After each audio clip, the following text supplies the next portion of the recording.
Hey everyone, I'm here with a 2022 Subaru Outback Limited 2.5i, and today I just want to do a quick 20,000 mile update on this vehicle. It's been a great car for my wife. It's actually her car in the family household. We've had it since November of 2021. It's a November build 2021 model. 2022 model year, which means it was 1 year before the refresh that happened for 2023. And like I said, it's a limited model with the only additional options as the side view mirrors that have auto dimming function and the puddle light function. It's been a great car. I just brought it in for an oil change actually. We do about 6,000 miles between oil changes, except for the first oil change we did it at 4,000, just a little bit earlier than manufacturer recommendation because it was the first oil change and wanted to get some of that extra stuff out of there that might have had some buildup from the engine wearing in for break-in period. So this car, like I mentioned, is a pretty loaded up model, not a touring model of course, but I just brought it in and the brakes are at 8 millimeters of depth for the front brake pads, and the rear brake pads are at 7 millimeters. They come from the factory with about 10 millimeters, so only about 20% worn on the front, 30% worn on the back after 20,000 miles. And then we have 7/30 seconds of tread on all four tires, and they come from the factory with about 10/30 seconds, so about 30% worn on the tires after 20,000 miles. Trying to think if there's any other major updates. The one thing that happened last fall in the late October, November timeframe, so about 10 months ago, was the amplifier needed to be replaced on the vehicle because when my wife listened to podcasts on road trips and going to and from work on the highway, the bass would suddenly jump to a really high level for almost no reason at all, and would really garble up the language, and she'd have to unplug her phone or restart the head unit by holding down the power button for an extended period of time. And so the solution was to replace the amplifier on the vehicle with one with revised logic and software, and that resolved the issue entirely, and we haven't had an issue since, and it's been about 10 months now. Thinking about any other major things. The one thing I will say is that the eyesight system can be overly sensitive on the vehicle. We haven't really brought it in for any recalibration or anything like that. It just goes off if you're not pressing on the brake pedal and someone's making a turn and you're coming up on them pretty fast and you know that you're going to clear them before you hit them, but the system overreacts and starts to slam on the brakes and does like a brake jerk function, which basically slams on the brakes for a hot second, just waiting for the driver to brake before it actually starts applying the brakes fully, and it starts warning the driver with the chimes and everything. So that can be a little bit annoying, but not the end of the world. We've kind of learned a way to drive the vehicle in a little bit more graceful of a manner in order to prevent that from happening. The infotainment system has been updated 3 times since we got it in November of 2021. The latest update has been the best update so far, and that includes the heated seat function with actual soft keys in the infotainment system, so that way you can just press the heated seat button right away when it's a cold morning, and you don't have to go through a separate menu in order to get to that function. So that's been really nice. And if you go on the forums, you can actually do the software update yourself using a USB stick. I would be very cautious and follow the TSB directions exactly on NHTSA's website, the NHTSA's website, because you don't want to brick this infotainment system, and I'm not exactly sure if it'd be covered by a warranty if you mess up the infotainment update. So be very careful if you do that without bringing it into the dealer, and I would only really recommend it if the car's out of warranty or if you really know what you're doing before you do the update. Otherwise, you can do more of the major updates to the over-the-air system by connecting to Wi-Fi hotspot, either to your house or using your phone signal. So that's how you can do the updates on this car as well. In terms of the fit and finish of the car, it's held up extremely well. It's gotten a few scratches, no dings really, but just the scratches, just from things that rub against the vehicle. It's also a black car, so you can really see a lot of those scratches, unfortunately. But when it's clean, this car's relatively clean. We just got the oil change a week ago and it was washed at that time, but as you can tell, the summer bugs started to splatter up the front of the car a little bit. But when it's clean, black really shines, and this is a metallic black, which makes it even better, so it really can sparkle in the sunlight.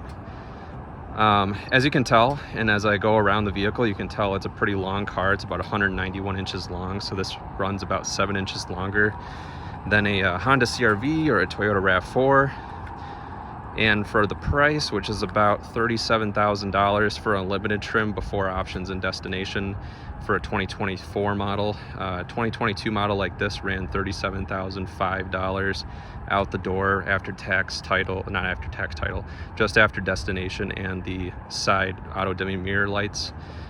Now it's about $1,800 more, but it's still a fantastic deal for a leather trimmed interior, a massive touchscreen that's 11.6 inches large.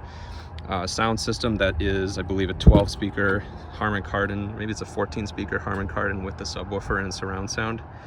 And it's got a huge back seat with heated rear seats as well and air vents. Extremely comfortable. Super solid sounding door too. And as you can tell, it's a daily driver, so it's got a little bit of mud, dirt, grease and stuff on it, so that happens. Seats have held up very well. This is real leather trim, even on the sides here, which is surprising. Sometimes car makers will cheap out and put cloth on the sides, and sometimes there's wear issues. This one's got cloth under there, but it's got leather mostly on the sides. And even though the bolsters are pretty pronounced, it's held up pretty well with minimal wrinkling. Similar on that side as well. Let's take a look inside here and shut the door, see how everything sounds after 20,000 miles. Nice and solid. We'll start it up. Easy startup.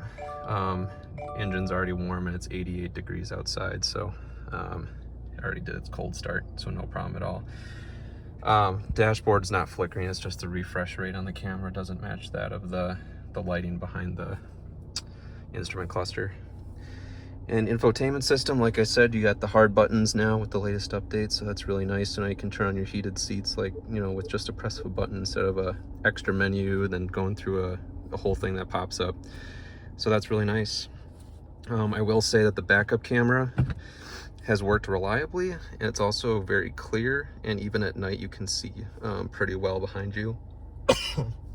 Sometimes the vehicle will brake kind of unnecessarily for almost no reason at all when you're backing up, if you're close to the side of your garage and you still got 6 or 7 inches on either side of you. So sometimes you just have to back up a little slower in order to not activate the rear automatic braking. So just something to be aware of if you're driving this car and you live in a tight area. It's gotten really good gas mileage.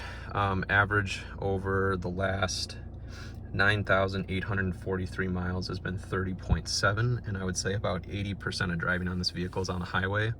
It's EPA rated for 33 mpg highway, which if you do purely highway driving, you probably will get 33 mpg or maybe a little bit less, like 32. But with the 80% highway, 20% city that my wife does, we get 30.7.